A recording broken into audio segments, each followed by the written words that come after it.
नमस्कार आपनालोके चाই আছে অসম সংবাদ 24 ঘণ্টা।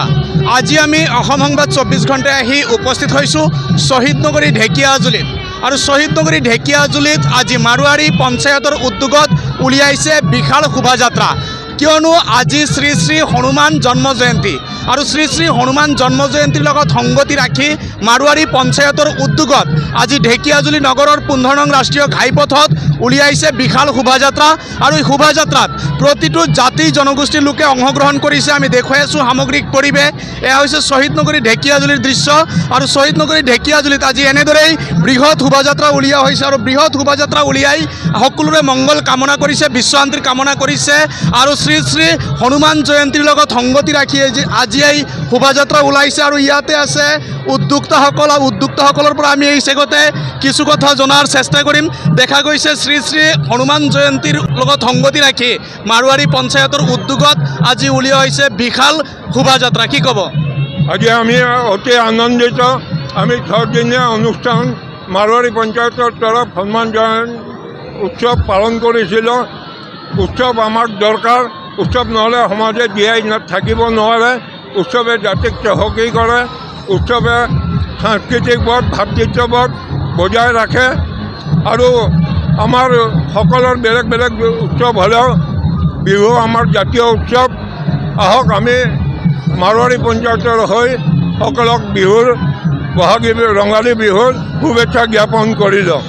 হয়, ইতিমধ্যে শুনিলে আজি এই শ্ৰী শ্ৰী হনুমান জন্ম জয়ন্তীৰ দিনটোতে মাৰুৱাৰী পঞ্চায়তৰ বিষয়ববীয়াসকলে আগন্তুক ৰঙালী বিহুৰ শুভেচ্ছা জ্ঞাপন কৰিছে অসমবাসীলৈ। আৰু এনেদৰেই আজি বৃহৎ শোভাযাত্ৰা উলিওৱা হৈছে আৰু এই শোভাযাত্ৰাত প্ৰতিটো জাতি জনগোষ্ঠীৰ লোকে অংশগ্ৰহণ কৰিছে। আৰু ইয়াত আৰু এগৰাকী উদ্যোক্তা আছে, আমি তেখেতৰ পৰাও কিছু কথা জনাৰ চেষ্টা কৰিম। আজি শ্ৰী শ্ৰী হনুমান জন্ম জয়ন্তী আৰু তাৰ লগত সংগতি ৰাখি মাৰুৱাৰী পঞ্চায়তৰ উদ্যোগত ঢেকিয়াজুলিস্থিত হনুমান মন্দিৰ প্ৰাংগণত আয়োজন কৰা হৈছিলে বিশেষ কাৰ্যসূচী আৰু অন্তিম দিনৰ কাৰ্যসূচী আজি উলিওৱা হৈছে শোভাযাত্ৰা। কি ক'ব? আজি মই পোনপ্ৰথমে অসমবাসী ৰাইজক হনুমান জন্ম উৎসৱৰ শুভেচ্ছা জ্ঞাপন কৰিছোঁ। আজি আমাৰ জন্ম উৎসৱ প্লাছ আজি লাষ্ট ডে আমি আজি শোভাযাত্ৰা ওলাইছোঁ। আমাৰ 7 দিনীয়া কাৰ্যসূচীৰে আমি আমাৰ হনুমান জন্ম উৎসৱ পালন কৰি আহিছোঁ। প্ৰথম দিনা ৰামনৱমীৰ পৰা আৰম্ভ হৈছে আৰু অখণ্ড ৰামায়ণ পাঠ প্লাছ 3 দিনীয়া হনুমান কথা আমি পাতিছোঁ। তাৰপৰা আজি হনুমান জন্ম উৎসৱ প্লাছ ভাণ্ডাৰা প্ৰসাদ সমস্ত ৰাইজৰ কাৰণে প্ৰসাদৰ আয়োজন কৰিছোঁ। আৰু এতিয়া শোভাযাত্ৰা ওলাই আমাৰ আজিৰ লাষ্ট প্ৰগ্ৰাম। আৰু মই আকৌ প্ৰথমবাৰ আকৌ অসমবাসী ৰাইজক হনুমান জন্ম উৎসৱৰ শুভেচ্ছা জ্ঞাপন আৰু ৰঙালী বিহুৰ আগত শুভেচ্ছা জ্ঞাপন কৰিছোঁ। হয়, ইতিমধ্যে শুনিলে শ্ৰী শ্ৰী হনুমান জন্ম জয়ন্তীৰ লগত সংগতি ৰাখি আজি এনেদৰেই উলিওৱা হৈছে বিশাল সাংস্কৃতিক শোভাযাত্ৰা। আৰু এই শোভাযাত্ৰাত প্ৰতিটো জাতি জনগোষ্ঠীৰ লোকে অংশগ্ৰহণ কৰিছে আৰু হেজাৰ হেজাৰ লোকৰ সমাগম হৈছে ঢেকিয়াজুলি নগৰৰ 15 নং ৰাষ্ট্ৰীয় ঘাইপথত। আৰু এনেদৰেই প্ৰতিটো জাতি জনগোষ্ঠীৰ লোকে অংশগ্ৰহণ কৰিছে আৰু ইয়াত এক সুন্দৰ পৰিৱেশ দেখিবলৈ পোৱা গৈছে আৰু যেন ভাতৃত্ববোধৰ যি নিদৰ্শন দাঙি ধৰিছে মাৰুৱাৰী পঞ্চায়তে। কি ক'ব আজি শ্ৰী শ্ৰী হনুমান জন্ম জয়ন্তীৰ আজি সাংস্কৃতিক শোভাযাত্ৰা? হয়, সকলো ৰাইজক আমাৰ ফালৰ পৰা মাৰুৱাৰী পঞ্চায়তৰ ফালে হনুমান জয়ন্তীৰ বহুত বহুত শুভেচ্ছা জ্ঞাপন কৰিলোঁ আৰু লগতে আমাৰ ৰঙালী বিহুৰ কাৰণে শুভেচ্ছা জ্ঞাপন কৰিলোঁ। আমাৰ আজি 7জনীয়া প্ৰগ্ৰামখন আজি আমাৰ অন্ত পৰিছে। বৰ ধুনীয়াকৈ আমাৰ গোটেই প্ৰগ্ৰামখন ধুনীয়া হ'ল আৰু আমাৰ আজি সমূহ ৰাইজৰ কাৰণে এইটো শোভাযাত্ৰা আজি কৰা হৈছে। তাৰ কাৰণে বহুত বহুত ধন্যবাদ। হয়, ইতিমধ্যে শুনিলে তেখেতলোকে জনালে তেখেতলোকৰ কাৰ্যসূচীৰ বিষয়ে। কিয়নো 7 দিনীয়া কাৰ্যসূচীৰে অনুষ্ঠিত হৈছিলে শ্ৰী শ্ৰী হনুমান জন্ম জয়ন্তী মহোৎসৱ আৰু শ্ৰী শ্ৰী হনুমান জন্ম জয়ন্তী মহোৎসৱ মাৰুৱাৰী পঞ্চায়তৰ উদ্যোগত আয়োজন কৰিছিলে। আৰু আজি অন্তিম দিনৰ কাৰ্যসূচী আমি দেখুৱাই আছোঁ সামগ্ৰিক পৰিৱেশ। লোকে লোকাৰণ্য হৈ পৰিছে শহীদ নগৰী ঢেকিয়াজুলিত।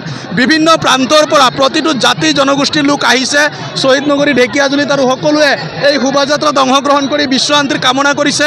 সঁচাই এক সুন্দৰ পৰিৱেশ, মাংগলিক পৰিৱেশ বিৰাজ কৰিছে শহীদ নগৰী ঢেকিয়াজুলিত। আৰু জয় শ্ৰীৰাম ধ্বনিৰে আজি মুখৰ হৈ পৰিছে ঢেকিয়াজুলি। জয় বজৰংবলী ধ্বনিৰে মুখৰ হৈছে ঢেকিয়াজুলি। সঁচাই ঢেকিয়াজুলি যেন আজি তীৰ্থনগৰীত পৰিণত হৈ পৰিছে। এক উখল মাখল পৰিৱেশ আজি শ্বহীদ নগৰী ঢেকিয়াজুলিৰ 15 নং ৰাষ্ট্ৰীয় ঘাইপথত আজি হেজাৰ হেজাৰ লোকৰ সমাহাৰ হৈছে। এই ঢেকিয়াজুলি নগৰৰ 15 নং ৰাষ্ট্ৰীয় ঘাইপথত আৰু হেজাৰ হেজাৰ লোকে আজি অংশগ্ৰহণ কৰিছে এই শোভাযাত্ৰাত।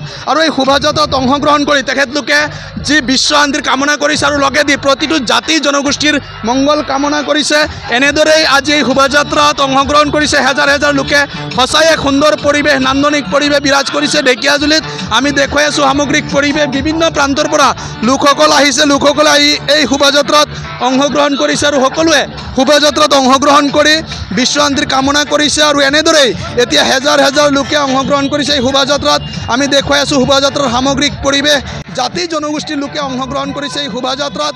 আৰু যিসকল উদ্যোক্তা অৰ্থাৎ আয়োজক সমিতি তেখেতলোকে জানিবলৈ দিছে যে এয়া 7 দিনীয়া কাৰ্যসূচীৰ আজি অন্তিম দিন আৰু আজিয়ে সামৰণি পৰিব। কিয়নো আজি শোভাযাত্ৰাৰ পিছতে এই যি 7 দিনীয়া অনুষ্ঠানৰ সামৰণি পৰিব আৰু তেখেতলোকে 7 দিন বিভিন্ন কাৰ্যসূচীৰ অন্তত আজি উলিয়াইছে এই শোভাযাত্ৰা। আৰু এই শোভাযাত্ৰাত অজস্ৰ লোকৰ সমাগম ঘটিছে। বিভিন্ন প্ৰান্তৰ পৰা আহিছে লোকসকল আৰু বিভিন্ন প্ৰান্তৰ পৰা লোকসকলে আহি শোভাযাত্ৰাত অংশগ্ৰহণ কৰিছে আৰু সকলোৱে বিশ্ব শান্তিৰ কামনা কৰিছে। আৰু প্ৰতিটো জাতি জনগোষ্ঠীৰ মাজত ভাতৃত্ববোধ বৃদ্ধি পাওক, সমন্বয় বৃদ্ধি পাওক, তাৰে কামনা কৰিছে। আৰু আমি দেখুৱাই আছোঁ সামগ্ৰিক পৰিৱেশ। এয়া হৈছে শোণিতপুৰ জিলাৰ অন্তৰ্গত ঢেকিয়াজুলিৰ শ্বহীদ নগৰীৰ দৃশ্য। আৰু শ্বহীদ নগৰী ঢেকিয়াজুলিৰ 15 নং ৰাষ্ট্ৰীয় ঘাইপথত আজি এনেদৰেই শোভাযাত্ৰা উলিওৱা হৈছে। আৰু সেই শোভাযাত্ৰাত আজি প্ৰতিটো জাতি জনগোষ্ঠীৰ লোকে অংশগ্ৰহণ কৰিছে আৰু শ্ৰী শ্ৰী হনুমান জন্ম জয়ন্তীৰ লগত সংগতি ৰাখি এই শোভাযাত্ৰা উলিয়াইছে। আৰু এই শোভাযাত্ৰাত সকলোৱে অংশগ্ৰহণ কৰি বিশ্ব শান্তিৰ কামনা কৰিছে। কি ক'ব, আজি এক বিশাল শোভাযাত্ৰা উলিওৱা হৈছে শ্ৰী শ্ৰী হনুমান জন্ম জয়ন্তীৰ লগত সংগতি ৰাখি। आज बहुत अच्छा लग रहा है। ये 20 साल शोभा यात्रा हनुमान जयंती का उपलक्ष्य में रखा गया है और हम लोग को आज बहुत अच्छा लग रहा है। सभी जाति जनगोष्ठी की झांकी है, आप लोग देख सकते हैं और सब कोई बहुत हर्षोल्लास में है हनुमान जयंती के शुभ अवसर पे। तो आप लोग को भी बहुत बहुत धन्यवाद जो इतना अच्छा शोभा यात्रा का भागीदार हैं।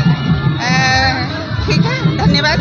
হয়, ইতিমধ্যে শুনিলে আজি শোভাযাত্ৰাত উলিয়াই সকলোৱে উৎফুল্লিত হৈ পৰিছে। কিয়নো শ্ৰী শ্ৰী হনুমান জন্ম জয়ন্তীৰ লগত সংগতি ৰাখি আজি উলিওৱা হৈছে এই শোভাযাত্ৰা। আৰু এই শোভাযাত্ৰাত আজি এক উদুলিমুদুলি পৰিৱেশ দেখিবলৈ পোৱা গৈছে শ্বহীদ নগৰী ঢেকিয়াজুলিত। আৰু আমি দেখুৱাই আছোঁ সামগ্ৰিক পৰিৱেশ। এনেদৰেই লোকে লোকাৰণ্য হৈ পৰিছে ঢেকিয়াজুলিত আৰু প্ৰতিটো জাতি জনগোষ্ঠীৰ লোকে অংশগ্ৰহণ কৰিছে। এক উৎসৱমুখৰ পৰিৱেশ বিৰাজ কৰিছে। আৰু আজি যেন দ্বিতীয় বৈকুণ্ঠধামত পৰিণত হৈছে শ্বহীদ নগৰী ঢেকিয়াজুলি। আৰু আমি দেখুৱালোঁ সামগ্ৰিক পৰিৱেশ। সকলোৱে অসম সংবাদ 24 ঘণ্টা চাই থকাৰ কাৰণে মই প্ৰশান্ত বৈশ্যই শ্বহীদ নগৰী ঢেকিয়াজুলিৰ 15 নং ৰাষ্ট্ৰীয় ঘাইপথৰ পৰাই সকলোলৈ ধন্যবাদ জ্ঞাপন কৰিছোঁ।